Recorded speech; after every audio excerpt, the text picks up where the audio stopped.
Hello po mga kapatid, isang pinagpalang umaga po sa ating lahat. Mga kapatid, mag-share na naman po ako sa inyo ng salita ng Diyos. Ihanda po natin ang ating mga sarili, puso at isipan. Pero bago tayo mag-umpisa, mananalangin po muna tayo. Magsiyoko tayo. Ama sa langit, aming Diyos na banal, muli kami nagpapasalamat sa iyong kabutihan at kadakilaan. Salamat sa isang pagkakataon na naman na ipinagkaloob mo sa amin, Lord, ngayong umagang ito. Unang-una, sa paggising mo sa amin ng maayos at malakas ang katawan, at sa isang pagkakataon na kami po ay makarinig ng iyong mga makapangyarihang salita. Salamat, Lord. Salamat, Jesus. Salamat, Holy Spirit. Lord, muli mo po kami nga samahan, turuan at gabayan. Ihanda ang puso't isipan, Lord, yan. Lalo na po ako sa aking pag-share ng iyong mga salita. Gawin mo po akong daluyan ng iyong mga salita, Lord. Ang lahat ng aking sasabihin, Lord, I pray ay puro salita mo lamang. Maraming salamat po, Lord.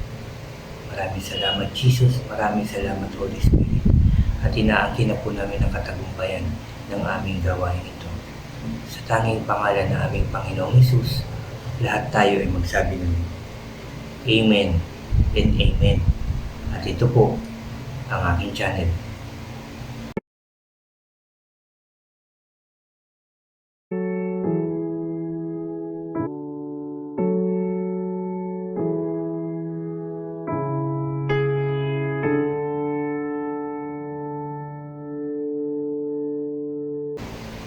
Hello po ulit mga kapatid, magandang umaga po ulit sa lahat.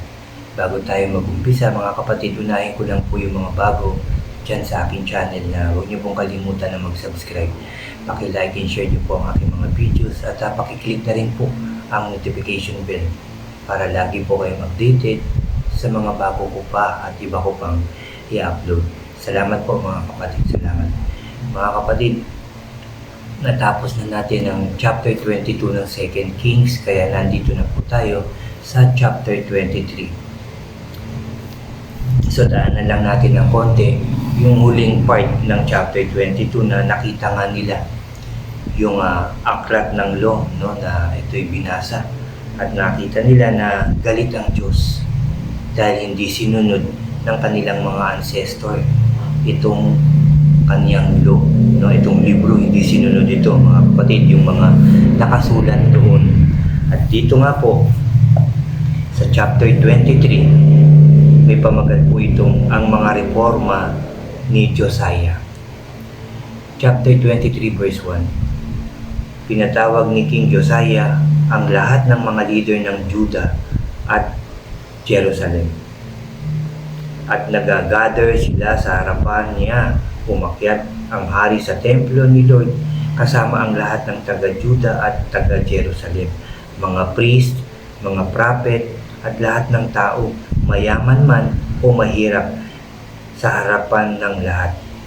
Binasa ni Josiah na malakas ang lahat ng nakasulat sa libro ng kasunduan na natagpuan sa sabi rito mga kapatid, sa templo ni Lord. Pagkatapos tumayo ang hari sa tabi ng haligi at gumawa ng kasunduan kay Lord na mamumuhay siya ayon sa kalooban ni Lord.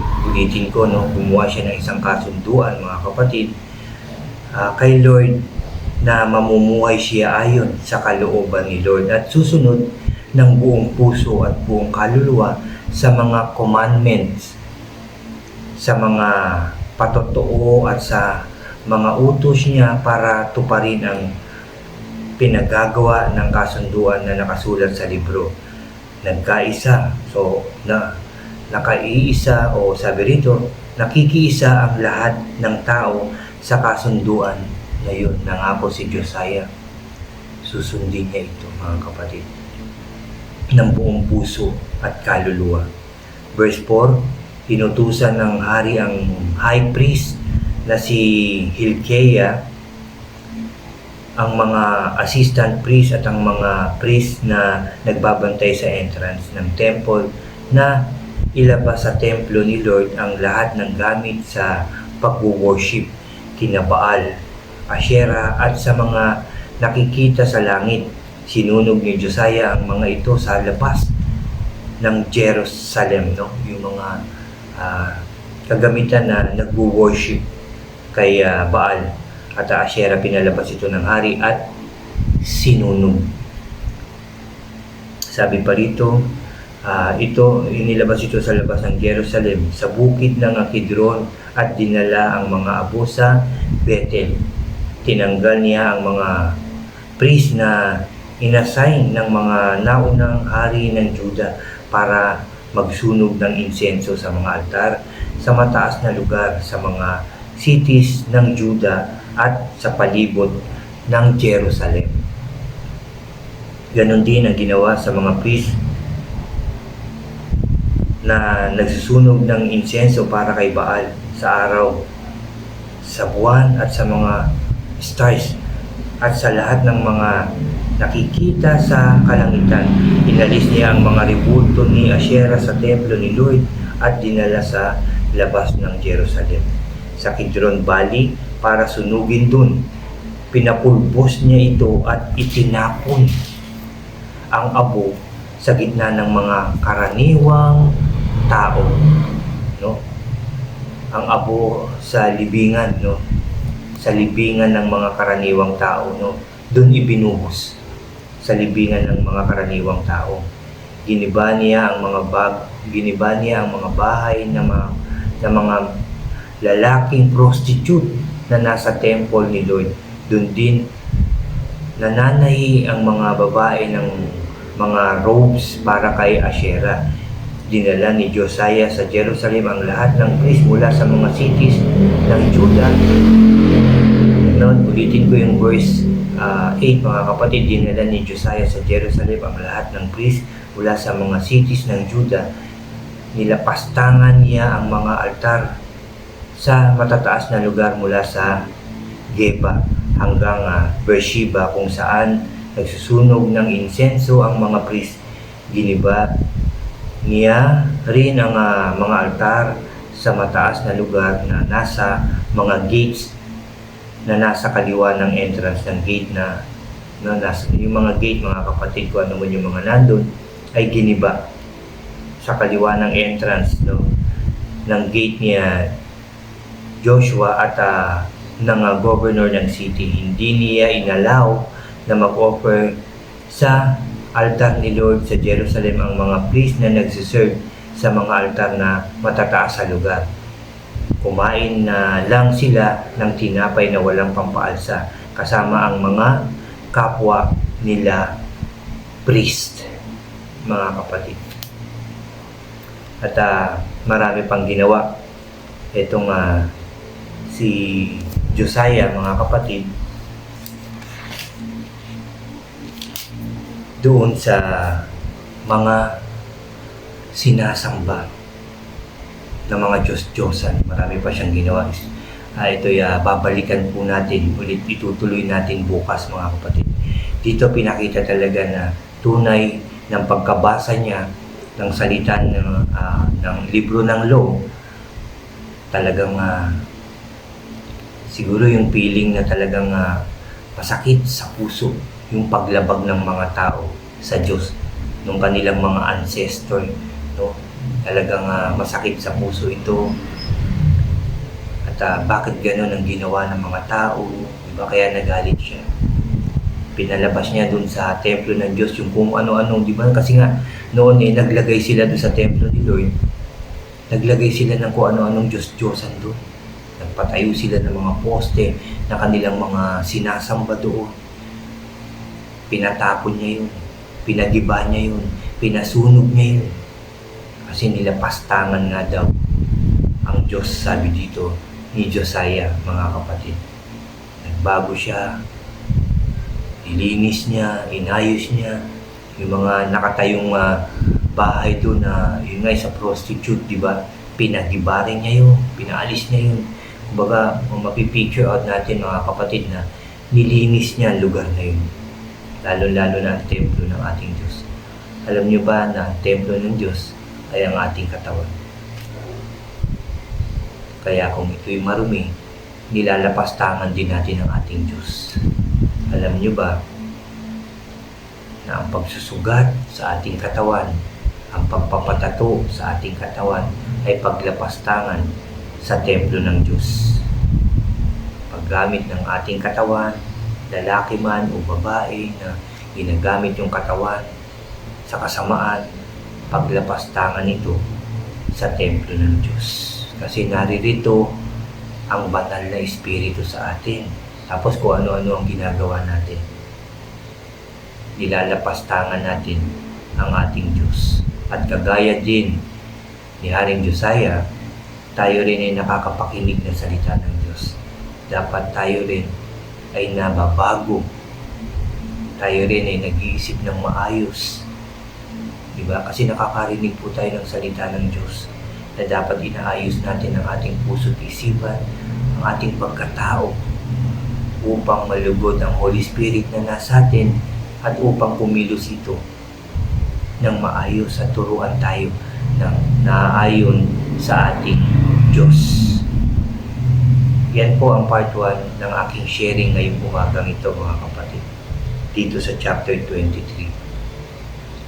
Ulitin ko lang, nakagaya ni Josiah, linisin din natin ang templo.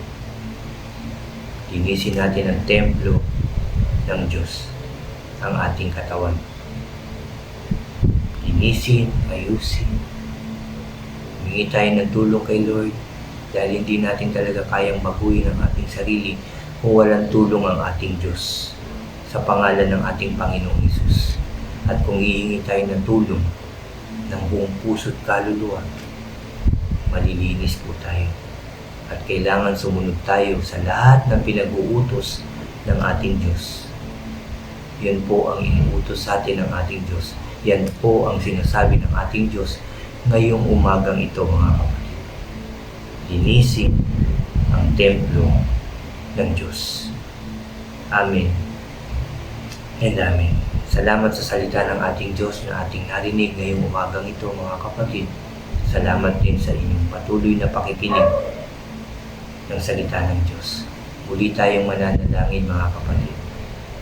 Hihingi tayo ng tulong, ng guidance, ng protection sa ating Diyos. Kayo din, mga kapatid. Magsambit din kayo ng panalangin. Sabayan niyo po ako. Magsiyo po tayo. Yes, Lord, Father God in heaven, una sa lahat, kami po ay humihingi ng kapatawaran sa aming mga kasalanan. Dahil ito nagpaparumi sa iyong templo na aming katawan. Patawarin mo po kami lahat, O Diyos, sa aming karumihan, sa aming kasalanan, sa aming pagkukulang sa iyo, sa aming pagsuway sa iyo, Lord. Patawarin mo po kami lahat. Patawarin mo po ako, O Diyos. Patawad po, Lord. Patawad po. At kami po ay nagpapasalamat ngayong umagang ito, O Diyos. Dahil kami po ay tinuruan mo na naman, sinabihan, inutusan, na maglinis kami ng aming templo. Walang iba dapat na narito, kundi ang iyong pangalan, ang iyong utos. Yan dapat ang nakatanim sa aming puso, sa aming templo, O God. Lord, maraming salamat. Dahil gusto mong maging maayos ang aming buhay, gusto mong malinis ang aming puso't kaluluwa upang maging handa kami sa muling pagbabalik ng aming Panginoong Hesus. Maraming salamat, Lord, sa iyong mga salita. Salamat po sa mga taong patuloy na nakikinig nito at hindi lang basta nakikinig, kundi isinasabuhay ito. Sinusunod ito, Father God. Salamat po. Salamat po. Salamat sa pagkakataon na laging binibigay mo sa amin, Lord, upang makarinig ng iyong mga salita, upang mabago ang aming mga buhay, upang maging handa kami, Lord, sa lahat ng oras. Maraming salamat, Lord. At nagpapasalamat din po ako, Lord, dahil alam po maraming nananalangin at sila ay iyong dinig na dinig at sila ay iyong papakinggan at tutugunin. Salamat po. Salamat po. Sila ay pagagalingin mo, Lord, sa kanilang sakit at karamdaman. Aayusin ang buhay. pagpapalain, Lord God, bibigyan ng makakain, aayusin ang buhay at pamilya, O Lord. Dahil yan ang panalangin ng mga tao. Tulungan mo po kami, gabayan mo po kami, proteksyonan mo po kami sa gawa ng kaaway, O Diyos. Salamat po, Lord. Salamat po. Salamat sa katagumpayan ng aming mga buhay. Salamat sa katagumpayan ng gawain ito dahil narito ka at sinamahan mo kami. Thank you, Lord. Thank you, Jesus. Thank you, Holy Spirit. Salamat po muli, Lord, for all the blessings, guidance, and protection. Thank you, Lord. Thank you, Jesus. Thank you, Holy Spirit. Pinupuri ka namin, pinasasalamatan, sinasampakan namin sa tanging pangalan ng aming Panginoong Jesus. Lahat tayo ay magsabi ng Amen, Amen, and Amen po. Amen. Salamat sa ating Diyos. Alam ko na dinig ng Diyos yung ating dasal. I-claim nyo na po na ito'y pagkakalob sa inyo. Sa pangalan ng ating Panginoong Jesus. Salamat po muli mga kapatid. Bukas po ulit sa pagpapatuloy natin ng chapter 23. God bless po sa inyo lahat at God bless po sa ating lahat.